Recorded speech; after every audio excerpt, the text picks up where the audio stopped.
मारेर फाल्दा पनि किन डुबेर मरेको रिपोर्ट आयो। रुकुम घटनाको पोस्टमार्टम रिपोर्टको चिरफार।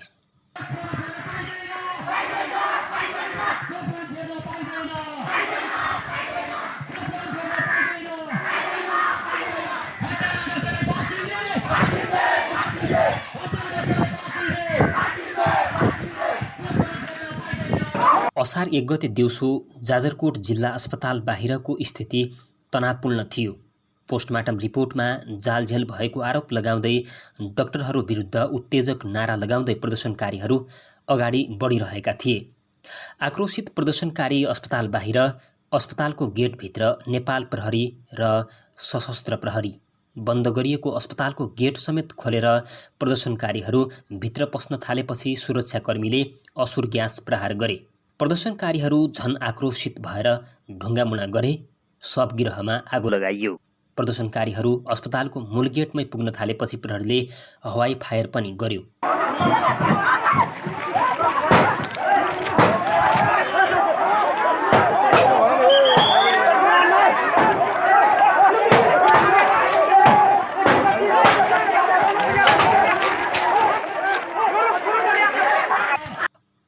ढुङ्गामुढाका कारण अस्पतालको एक्सरे मेसिन बिग्रियो, सिसा फुटे। प्रदर्शनकारी र सुरक्षाकर्मी दुवैतर्फ केहीलाई चोटपटक लाग्यो।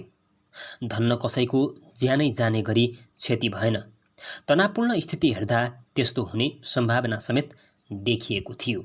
दोषीलाई कानुनी कारबाही र पीडितलाई न्यायका निम्ति जाजरकोटमा गठित स्वतीय हत्याकाण्ड सङ्घर्ष समितिले गर्दै आएको चरणबद्ध आन्दोलनलाई कोरोना सङ्क्रमण फैलिन सक्ने कुरालाई दृष्टिगत गर्दै जेठ 26 गतेदेखिका आन्दोलनका कार्यक्रम स्थगित गरिसकेको थियो। जेठ 32 गते प्रहरीले यो घटनाको अनुसन्धान सकाएर रायसहितको प्रतिवेदन सरकारी वकिलको कार्यालयमा बुझायो। सरकारी वकिलको कार्यालयले त्यही दिन 34 जनालाई कर्तव्य ज्यान मार्ने उद्योग र जातीय छुवाछुतका मुद्दामा सजाय माग गर्दै मुद्दा दायर गर्यो। सङ्घर्ष समितिको एउटा टोली पनि जाजरकोटबाट त्यो दिन रुकुम पश्चिम पुगेको थियो। अदालतमा दायर गरिएको अभियोग पत्रमा पोस्टमार्टम रिपोर्टबारे पनि उल्लेख थियो। रिपोर्ट अङ्ग्रेजीमा छ। त्यसमा शरीरमा देखिएका चोटपटकहरूको बारेमा उल्लेख छ र 6 जनाकै मृत्युको कारण ड्राउनिङ अर्थात् डुब्नु लेखिएको छ। केही मिडियाले यो बारे समाचार पनि सोही दिन लेखिसकेका थिए। भोलिपल्ट त झन् धेरै मिडियाले यसबारे समाचार बनाए। कुटपिट गरेर मारेर नदीमा फालेको हुनुपर्नेमा डुबेर मरेको पोस्टमार्टम रिपोर्ट कसरी आयो? पोस्टमार्टम रिपोर्टमा जालझेल भयो, शक्ति केन्द्रहरू लागेर पोस्टमार्टम रिपोर्ट उल्टाइयो। यस्तै आरोपहरू फैलियो। पीडित परिवार आहत हुन पुगे अनि अरूमा पनि आक्रोशको ज्वाला दन्कियो। यो घटना रुकुम पश्चिमको चौरजहारी नगरपालिका वडा नम्बर 8 सोती औलमा भएको थियो। सबै शवहरू नदीमा फेला परे, तर जाजरकोटको सीमापट्टि। त्यसैले शवको मुचुल्का जाजरकोटकै प्रहरीले उठाएको थियो र पोस्टमार्टम गर्न पनि जाजरकोटकै अस्पतालमा लगिएको थियो। रुकुम र जाजरकोटका पत्रकारहरू बीचमै यो घटनालाई लिएर द्वन्द्वको अवस्था भएको बारे ब्लग यसअघि लेखिसकेको छु। रुकुमकै सांसद जनार्दन शर्माले संसदमा दिएको अभिव्यक्तिले उच्च राजनीतिक तहबाट चलखेलको शङ्का उब्जाएको कारण रुकुमपट्टि मुचुल्का उठाएको भए वा रुकुमको अस्पतालमा पोस्टमार्टम गरिएको भए झन बढी शङ्का उब्जन सक्थ्यो। तर जाजरकोटको अस्पतालमा भएको पोस्टमार्टमले पनि शङ्का निमिट्यान्न पार्न भने सकेन। जाजरकोट अस्पतालका मेडिकल अधिकृत डाक्टर भूपेन्द्र प्रकाश मल्ल र सोती गाउँका अभियुक्तहरूबीच 13 दिने नाता पर्छ। त्यति मात्र होइन, उनका बुबा भक्तबहादुर मल्ल वकिल हुन्। यो मुद्दामा उनले आफ्ना आफन्त प्रतिवादीहरूका तर्फबाट बहस गर्दैछन्। यही विवाद आउँछ भनेर नै डाक्टर भूपेन्द्र प्रकाश मल्ललाई पोस्टमार्टम गर्न दिइएको थिएन। 5 जनाको हस्ताक्षर भएको पोस्टमार्टम रिपोर्ट हेर्दा पनि उनको हस्ताक्षर देखिन्न। तर लङ्का जलाउन सक्ने क्षमता भएको शङ्का त जसरी पनि उब्जिहाल्छ। अन्नपूर्ण पोस्टमा असार 5 मा प्रकाशित समाचार अनुसार मृतक नवराज विकका बुवा मुनलाल विकले डाक्टर मल्लका नातेदार पीडक पक्ष भएकाले उनले आफू नदेखिएर पोस्टमार्टम रिपोर्ट कमजोर बनाउन खोजेको आरोप लगाएका छन्। यो शङ्कामा पोस्टमार्टममा संलग्न अर्को 1 जना डाक्टर पनि जोडिए। अन्नपूर्ण पोस्टकै समाचार अनुसार स्वास्थ्य सेवा कार्यालय प्रमुख रहेका डाक्टर सुनिल पुन रुकुम निवासी भएकाले उनको षड्यन्त्रमा रिपोर्ट उल्टो बनाइएको पीडित पक्षको आरोप छ। अर्थात् डाक्टर पुनको डाक्टर मल्लको जस्तो नाता पर्ने आरोप छैन, आरोप छ त रुकुमबासी भएको। आफन्त नाता पर्ने डाक्टर मल्लले पोस्टमार्टम रिपोर्ट कमजोर कसरी बनाए, त्यसमा उनको भूमिका के थियो, डाक्टर पुनले कसरी षड्यन्त्र गरे भन्ने यथार्थमा भन्दा हल्ला हुन सक्ला र रेका भरमा शङ्काका आधारमा आरोप लागेका छन् र शङ्काकै आधारमा समाचार पनि लेखिएको छ। कुटपिट गरेर मारेको पोस्टमार्टम रिपोर्ट किन आएन? केही समय अघि संसदमा एउटा रमाइलो घटना भएको थियो। प्रधानमन्त्री केपी शर्मा ओलीले नेपालीको प्रतिरोधी क्षमता बढी छ भन्ने अभिव्यक्ति दिए। नेपाली कांग्रेसका नेता गगन थापाले नेपालीको प्रतिरोधी क्षमता बढी छ भनेर कसले भनेको भनेर प्रतिप्रश्न गरे। अघि भर्खरै मैले भनेको सुन्नु भएन? प्रधानमन्त्री ओलीको जवाफ थियो। उनको जवाफसँगै धेरै सांसदले टेबल ठोकेर समर्थन जनाएका थिए। कसले भनेको भनेर वैज्ञानिक प्रमाण माग्दा मैले भनेको भनेर हल्का जवाफ दिने कार्यकारी प्रमुख र त्यसैलाई समर्थन गर्ने कानुन बनाउने सांसदहरू भएको देशमा कुटपिट गरेर मरेको हो कसले भनेको भनेर सोध्ने कसले? साइन्टिफिक रिजन खोज्ने कसले? साइन्टिफिक रिजन खोज्ने ठाउँ नै पोस्टमार्टम रिपोर्ट हो। त्यसैमा कुटपिट गरेर मारेर फालेको हुनुपर्ने ठाउँमा डुबेर मरेको भन्ने आएपछि जालझेल भएकै ठहर भइसक्यो। अझ यो केसमा त डाक्टरले पोस्टमार्टम रिपोर्ट बुझाउनु अघि नै कान्तिपुरले आफ्नै पोस्टमार्टम रिपोर्ट तयार पारेर प्रकाशित गरिसकेको थियो।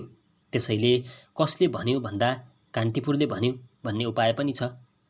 कान्तिपुरले 2077 साल जेठ 16 गतेको अङ्कमा पोस्टमार्टम रिपोर्ट भन्छ 5 युवाको मृत्यु कुटपिटबाट शीर्षकमा समाचार छापिसकेको थियो।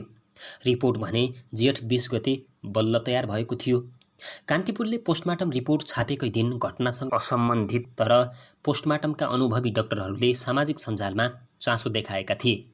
दोलखाको चरीकोट अस्पतालमा कार्यरत डाक्टर अरुण उप्रेतीले ट्विटरमा लेखेका थिए, आज कान्तिपुरमा पोस्टमार्टम रिपोर्ट भन्छ 5 मृत्यु कुटपिटबाट भनेर समाचार छापिएछ।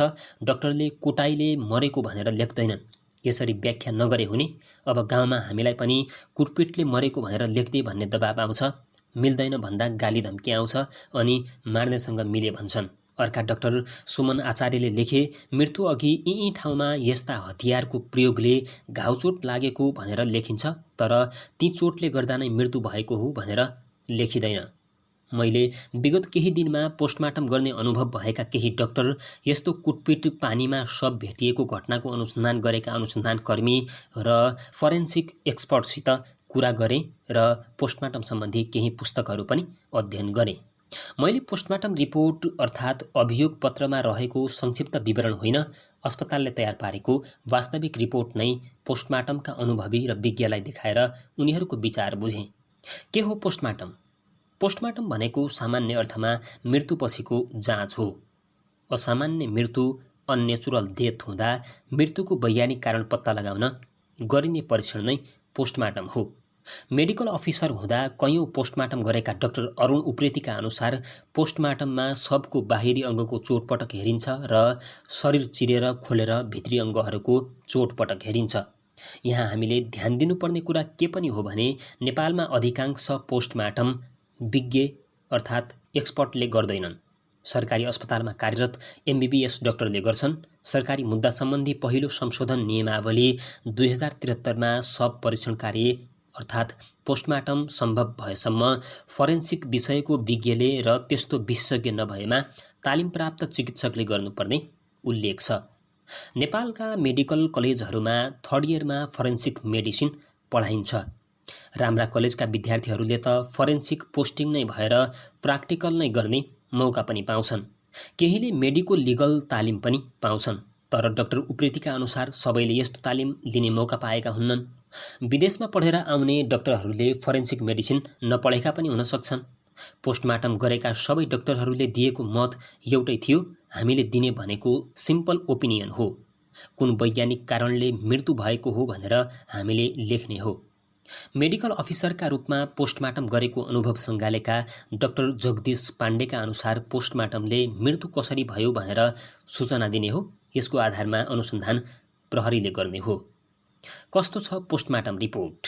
रुकुमका सिडिओ उपेन्द्र राज पौड्यालले हामी रुकुममै हुँदा जाजरकोट अस्पतालको टिमले पोस्टमार्टम रिपोर्टका लागि काठमाडौँको त्रिभुवन विश्वविद्यालय शिक्षण अस्पतालका फरेन्सिक मेडिसिन विज्ञ डाक्टर हरिहर वस्तीसँग पनि कन्सल्ट गरिरहेको कुरा बताएका थिए।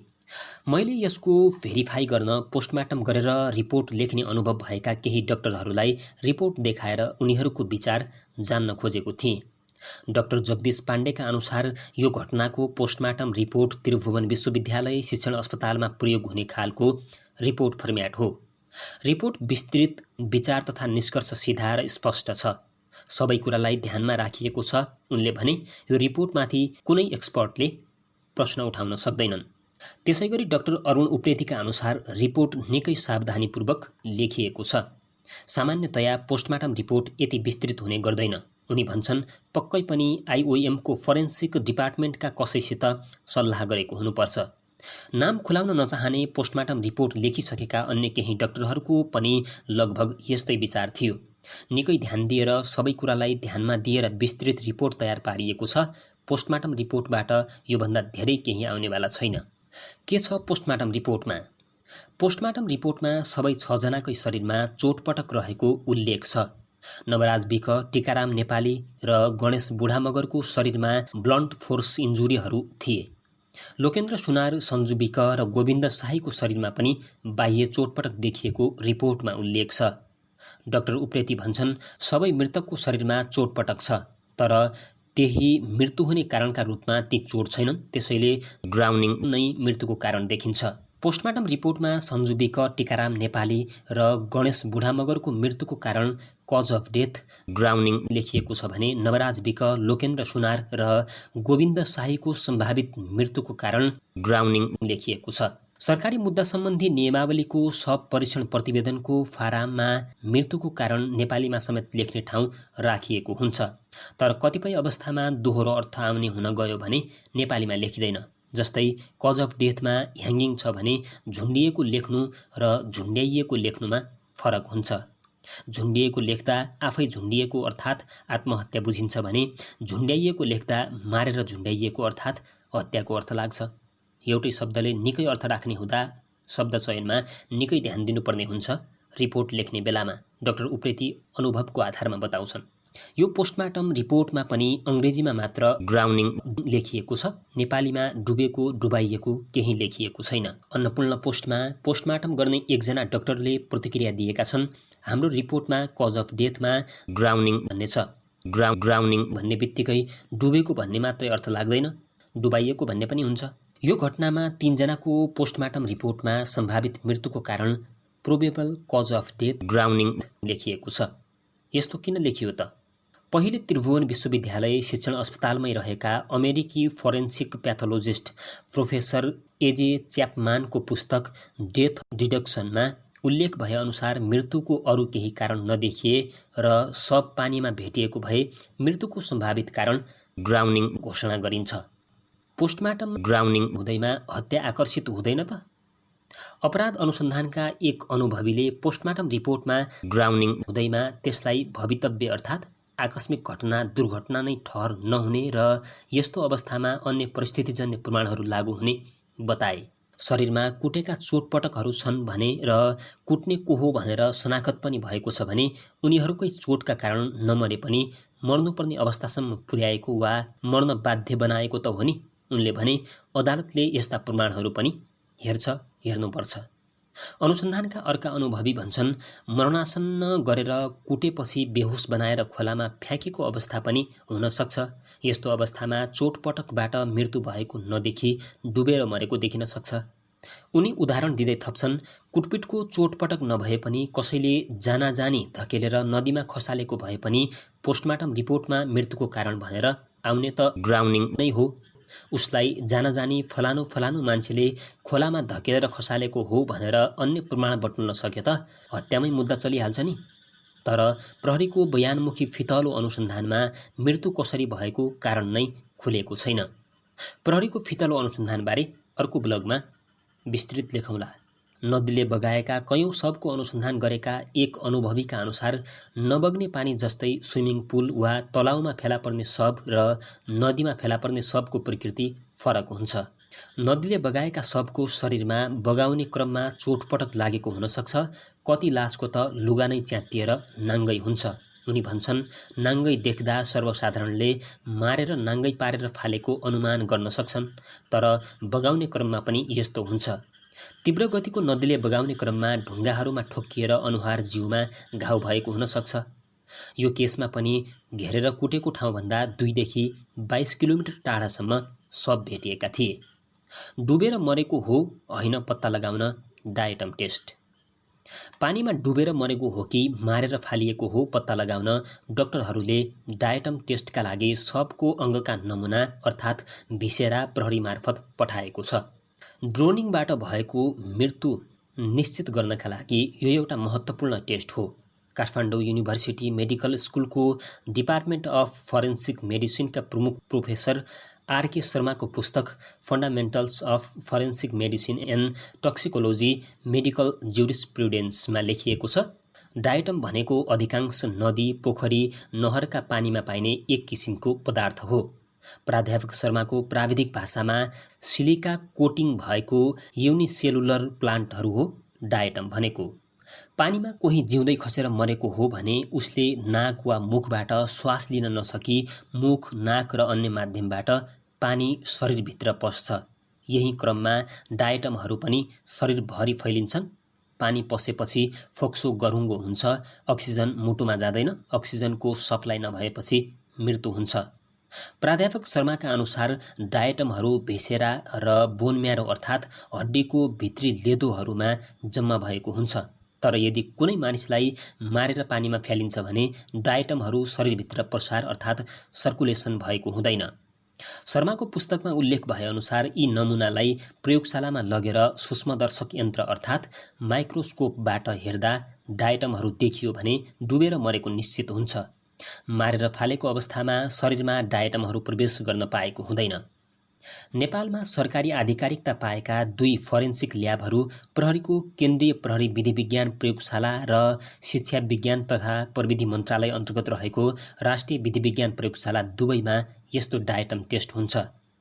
पोस्टमार्टम गर्ने चिकित्सकहरूले शवहरूको कलेजो र दुवै मृगौलाका टुक्रा डायटम टेस्ट र टक्सिकोलोजिकल एनालाइसिसको लागि आमाशयका टुक्रा पठाएका छन्। लोकेन्द्र सुनारको भने भिसेरा बाहेक शवसँगै भेटिएको माछा मार्न प्रयोग गरिने सेतो रङको जाली पनि परीक्षण गर्न पठाइएको छ। राष्ट्रिय विधि विज्ञान प्रयोगशालाका पूर्व प्रमुख जीवन रिजाल भन्छन्, डायटम टेस्टका लागि कलेजो र मृगौला पठाइएको छ, फोक्सो पठाइएको छैन जस्तो छ। कलेजोमा मात्रै डायटम नभेटिन पनि सक्छ। उनी भन्छन्, फोक्सो पनि पठाइएको भए फल्स नेगेटिभ नतिजा आउने सम्भावना न्यून हुन्थ्यो। आश गरौँ प्रष्ट नतिजा आउँछ। कुटाइका कारण मरेको भए कस्तो रिपोर्ट हुन्थ्यो? पोस्टमार्टम रिपोर्टमा जालझेल भइरहेको आरोप लगाउनेहरूले कुटेर मारेर पानीमा फालेको रिपोर्ट लेखिनु पर्नेमा नलेखेर मुद्दा कमजोर बनाइएको आरोप लगाउँछन्। तर पोस्टमार्टम रिपोर्ट लेखेका डाक्टरहरू भन्छन्, कुटाइबाट मृत्यु भयो भनेर लेख्ने नै गरिँदैन। मुड्की हानेर हात लातको चोटबाट वा मुढे हतियारको चोटबाट मरेको भए ब्लन्ट फोर्स ट्रोमाका कारण मृत्यु भएको लेखिन्छ। धारिलो हतियारको चोटले मरेको भए शार्प फोर्स इन्जुरिज लेखिन्छ। कान्तिपुरको समाचार शीर्षकमा जस्तो पोस्टमार्टम रिपोर्टले कुटपिटबाट मृत्यु भनेर त्यसरी तोकेर भन्दैन, उनीहरूले मलाई बताए। कुटपिटबाट मरेको हो होइन हेर्ने वैज्ञानिक आधारहरू चाहिँ के हुन्छन् त? डाक्टर उप्रेतीका अनुसार कुटपिटका कारण मृत्यु हुँदा देखिने सङ्केत यस्ता हुन्छन्। टाउको चोट। यसमा बाहिरी चोटपटकमा टाउको र अनुहारमा घस्रेको, काटेको वा च्यातिएको चोट वा नीलडाम हुन्छन्। त्यसैगरी भित्री चोटहरूमा यस्तो सङ्केत हुन्छन्: टाउको छालामुनि रगत जमेको, खप्पर फुटेको, खप्परभित्र दिमागको झिल्लीभित्र वा बाहिर रगत जमेको र दिमागको तन्तु च्यातिएको वा तन्तुमा रगत जमेको। त्यसैगरी छातीको चोटमा छाती वा ढाडमा घस्रेको, काटेको वा च्यातिएको चोट वा नीलडाम हुन्छन्। भित्री चोटहरूमा छातीको छालामुनि रगत जमेको, करङका हड्डी भाँचिएको, छातीभित्र रगत जमेको, फोक्सोको हावा बाहिर छातीमा भरिएको, फोक्सो च्यातिएको, फोक्सोमा रगत जमेको, मुटु बाहिर रगत जमेको, मुटु च्यातिएको वा मुटुको मासुमा रगत जमेको र ठूला रगतका नलीहरू काटिएको वा च्यातिएको। त्यसैगरी पेटको चोटमा बाहिरी चोट हेर्दा पेट वा ढाडमा घस्रेको, काटेको वा च्यातिएको चोट वा निलडाम, भित्री चोटमा पेटको छालामुनि रगत जमेको, कम्मरको हड्डी भाँचिएको, पेटभित्र रगत जमेको, किडनीमा च्यातिएको वा काटिएको चोट, त्यस्तै किडनीको तन्तुमा रगत जमेको, किडनीको रगतनली च्यातिएको वा काटिएको, कलेजोमा च्यातिएको वा काटिएको चोट, कलेजोको तन्तुमा रगत जमेको, कलेजोको रगतनली च्यातिएको वा काटिएको, फियोमा च्यातिएको वा काटिएको चोट, फियो तन्तुमा रगत जमेको, फियो रगतनली च्यातिएको वा काटिएको र पेटको ठुलो रगतनली काटिएको वा च्यातिएको। यस्तो भए मात्र चोटका कारण मृत्यु भएको भन्ने निर्क्युल गरिन्छ। फेला परेका शवहरूमा यस्तो अवस्था देखिन्न। पोस्टमार्टम रिपोर्टमा दबाव। जिल्लाका अस्पतालहरूमा बसेर पोस्टमार्टम गरेर रिपोर्ट लेखेका थुप्रै अनुभवीले पीडितहरूका तर्फबाट यस्तै लेख्नुपर्छ भनी निकै दबाव आउने बताउँछन्। पूर्व एआइजी देवेन्द्र सुवेदीले त प्रधानमन्त्री हुँदा बाबुराम भट्टराईले अनामनगरको एउटा आत्महत्याको घटनामा दबाब दिएर निर्दोष बाबुआमा र एसएलसी दिँदै गरेको किशोर छोरालाई अभियुक्तका रूपमा 25 दिन थुन्न लगाएको आरोप सार्वजनिक रूपमै लगाएका थिए। घटना 2069 सालको हो। अनामनगर स्थित कृष्ण प्रसाईको 5 तले घरमा काम गर्ने 31 वर्षीय सरस्वती सुवेदी दिउँसो घरको माथिल्लो तलामा मृत अवस्थामा फेला परेकी थिइन्। सुवेदी त्यति बेला अनुसन्धान विभागमा थिए। प्रहरीको अनुसन्धानले यो घटना आत्महत्या भएको देखायो, तर महिला अधिकार कर्मीहरूले प्रहरीको अनुसन्धानमा प्रश्न गर्दै आवाज उठाएका थिए। परिवारले शव बुझ्न अस्वीकार गरेको थियो। पोस्टमार्टममा मृत्युको कारण झुन्डिएको ह्याङ्गिङ देखिए पनि परिवारले दोहोर्याएर पोस्टमार्टम गर्नुपर्ने बताएका थिए। दोस्रो पटक पोस्टमार्टम गर्दा पनि झुन्डिएर मृत्यु भएको नै रिपोर्ट आएका थिए। एक अभियोजनकर्ताले झन् मार्मिक कुरा सुनाए। एक महिलाको आत्महत्याको केस थियो, जिल्ला गोप्य राख्न भनेकोले नाम खुलाउँदिन। अनुसन्धानले पनि त्यस्तै देखिएको थियो, तर पीडित परिवारले चर्को दबाब दियो। दबाबकै कारण हो कि किन हो, पोस्टमार्टम गर्नेहरूले ह्याङ्गिङ भनेर नलेखी मृत्युको कारण अनडिटरमाइन्ड लेखिदिए। उनले भने, मैले पोस्टमार्टम गर्नेलाई किन यस्तो लेखेको भनेर सोधेँ। उसले 5 दिन अघि पोस्टमार्टम गर्न पाएको भए मैले ह्याङ्गिङ नै लेख्थेँ होला, मलाई पनि यो ह्याङ्गिङकै केस लाग्छ, तर अनडिटरमाइन्ड लेखिदिएँ भन्यो। अदालतले पोस्टमार्टम रिपोर्टकै आधारमा पूर्वपक्षका लागि श्रीमानलाई थुनामा पठाइदियो। पछि श्रीमानले थुनामै आत्महत्या गर्यो। अहिले पोस्टमार्टम रिपोर्टको विरुद्ध जाजरकोटमा आन्दोलन चल्नुको कारण पनि एक त यस्तो रिपोर्टमा के लेखिन्छ भन्ने थाहा नभएर हो भने अर्को हामीले भने जस्तै हुनुपर्छ भन्ने दबाब हो। राजनीतिकरण भएका केसहरू यसै गरी गिजोलिन्छन्। नभए यसमा घटनाको कारण अन्तर्जातीय विवाह नस्वीकार्नु, कारक लखेटेर कुटपिट गर्ने गाउँलेहरू, परिणाम 6 जनाले ज्यान गुमाउनु परेको स्पष्टै छ। निर्मला प्रकरणमा जस्तो कसले बलात्कार र हत्या गर्यो भनेर खोज्नुपर्ने स्थिति नै छैन, तर त्यो प्रकरणमा जस्तो उच्च नेताको प्रभावको शङ्का भने छ। अमेरिकामा जर्ज फ्लोइडको पोस्टमार्टम विवाद। पोस्टमार्टम रिपोर्टमा यस्तो विवाद नेपालमा मात्र होइन, बाहिर पनि हुने गर्छ। रुकुममा यो घटना भएको 2 दिनपछि अमेरिकामा काला जातिका जर्ज फ्लोइडको प्रहरी अधिकारीद्वारा भएको हत्याको पोस्टमार्टम रिपोर्टमा पनि विवाद भएको थियो। यो केसमा प्रत्यक्षदर्शीले खिचेको भिडियोमा प्रहरीले घुँडाले गर्दनमा थिचेको र फ्लोइडले मैले श्वास फेर्न सकिन भनेको स्पष्ट देखिएको छ। सरकारी पोस्टमार्टम रिपोर्टले निसासिएर मरेको होइन भनेर भनेको थियो, तर पछि निजी पोस्टमार्टम गराएर हेर्दा निसासिएरै मरेको देखियो भन्ने धेरैले बुझेका छन्। तर कुरा त्यसो होइन। फरेन्सिक प्याथोलोजिस्टहरू र मेडिकल एक्सपर्टहरूले दुवै रिपोर्टको निष्कर्ष एउटै रहेको र भन्ने तरिका मात्र फरक रहेको बताएका छन्। सन फ्रान्सिस्कोका फरेन्सिक प्याथोलोजिस्ट डाक्टर जुडी मेलिनेकले पोस्टमार्टम रिपोर्टमा मान्छेहरू अन्यलमा पर्नुको कारण मिडिया र पब्लिकले गलत व्याख्या गरेको बताउँछन्। 12 जना फिजिसियनहरूले साइन्टिफिक अमेरिकनमा लेख लेख्दै मेडिकल भाषालाई हतियार बनाएर मिथ्या सूचना फैलाइएकोमा आलोचना गरेका थिए।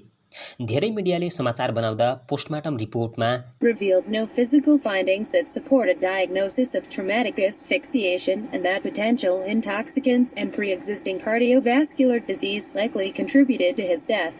लेखिएको भनेका थिए।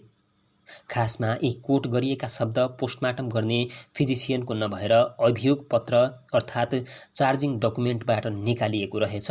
यो खासमा मेडिकल जानकारीको राजनीतिकरण गरेर व्याख्या गरिएको उनीहरूको ठहर छ। वास्तवमा फ्लोइडको परिवारले निजी डाक्टरहरू राखेर तयार पारेको रिपोर्ट र त्यसअघिको रिपोर्टले तयार पारेको रिपोर्ट दुवैमा मृत्युको कारण होमिसाइड, अर्काको हातबाट मृत्यु उल्लेख रहेछ। तर पोस्टमार्टम रिपोर्टको मेडिकल फाइन्डिङ्सलाई गलत तरिकाले चित्रण गरेर कानुनी प्रणाली र मिडियाले गोरा सर्वोच्चतालाई प्रोत्साहित गरेको उनीहरूले लेखेका छन्।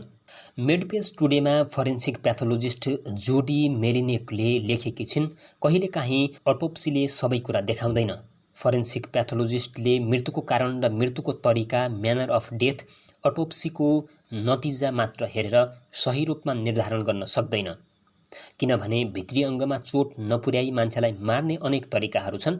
घाँटी र छातीमा थिचेर अर्थात् श्वास फेर्न नसक्ने गर्नु एउटा त्यस्तै तरिका हो। सुरुका समाचारमा मेडिकल एक्जामिनरले घाँटी अठ्याएर श्वास फेर्न नसक्ने नै बनाएको छैन भनेर आएको समाचार नै गलत भएको उनी लेख्छिन्।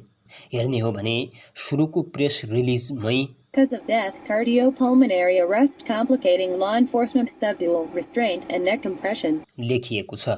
पछि जारी गरिएको पूर्ण रिपोर्टमा पनि त्यस्तै छ। मुख्य कुरा मिडियाले रिपोर्टिङ गर्दा बिगारेको छ।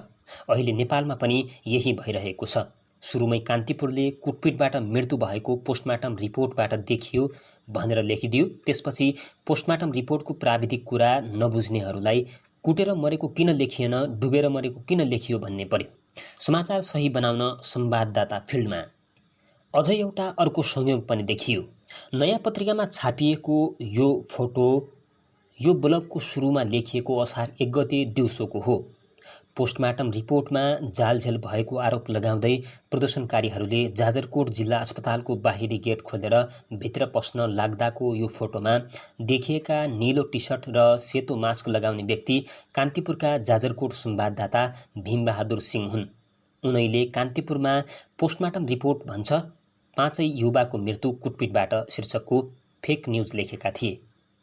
यो फोटोमा कान्तिपुर रिपोर्टर के गर्दैछन् त? रिपोर्टिङका लागि पनि गएका हुन सक्छन्। तर प्रत्यक्षदर्शीहरूका अनुसार उनको भूमिका रिपोर्टिङको जस्तो मात्र देखिएको थिएन। त्यो बेला त्यहाँ रहेका मैले कुरा गरेका केहीले अस्पतालको बाहिरी गेट नै उनैले जबरजस्ती खोलेर प्रदर्शनकारीलाई भित्र बोलाएको आफैले देखेको बताए। उनी प्रदर्शनकारीहरूसित कुरा गरिरहेका, निर्देशन दिइरहेको जस्तो देखियो भनी प्रत्यक्षदर्शीहरूले बताएको कुरा युट्युबको यो भिडियोबाट पनि प्रष्ट हुन्छ। सिंह आफैले आफ्नो फेसबुकमा पनि एउटा भिडियो सेयर गरेका छन् जसमा सोती गाउँको घटनामा संलग्न पुरै अपराधी हुन्, मरुन्जेल जेल हुनुपर्छ शीर्षकमा भिडियो बनाइएको छ।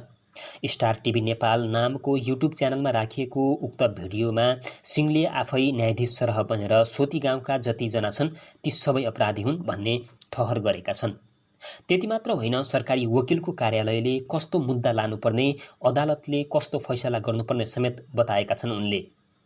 पाखामा मारेर बर्बर हत्या गरेर भेरी नदीमा फालेको ठहर पनि उनको छ। भिडियोमा हाम्रो माग छ मात्र होइन, मेरो माग छ समेत भनेर आफू पनि आन्दोलनको अग्रमोर्चामै रहेको स्पष्ट पारेका छन्। त्यसैगरी उक्त भिडियोमा सिंहले भनेका छन्, हामीले फरेन्सिक ल्याब यो दुनिया रिपोर्ट हेर्ने होइन, हामी आफैले बुझ्दाखेरि अनुभवका आधारमा भन्न सक्छौँ, नदीमा बगेर अथवा डुबेर मरेको होइन। सिंह कान्तिपुरका रिपोर्टर मात्र होइनन्, नेपाल पत्रकार महासङ्घ जाजरकोट जिल्लाका सभापति पनि हुन्। अर्थात् पत्रकारका नेता, तर उनको परिचय यतिमा मात्र सीमित छैन, उनी वकिलहरूका पनि नेता हुन्। अर्थात् वकिलहरूको छाता सङ्गठन नेपाल बार एसोसिएसन जाजरकोट जिल्लाका अध्यक्ष। उनले 13 अप्रिलमा आफ्नो फेसबुकमा नयाँ वर्षको शुभकामना भनेर एउटै बेहोराका 2वटा शुभकामना सन्देश पोस्ट गरेका थिए। एउटा पत्रकार महासङ्घ जिल्ला सभापतिका नाताले, अर्को बार एसोसिएसन जाजरकोटका अध्यक्षको नाताले। केही वर्ष अघिसम्म उनको अर्को एउटा परिचय पनि थियो, स्थायी शिक्षक, तर अहिले उनले राजीनामा दिइसकेका छन्।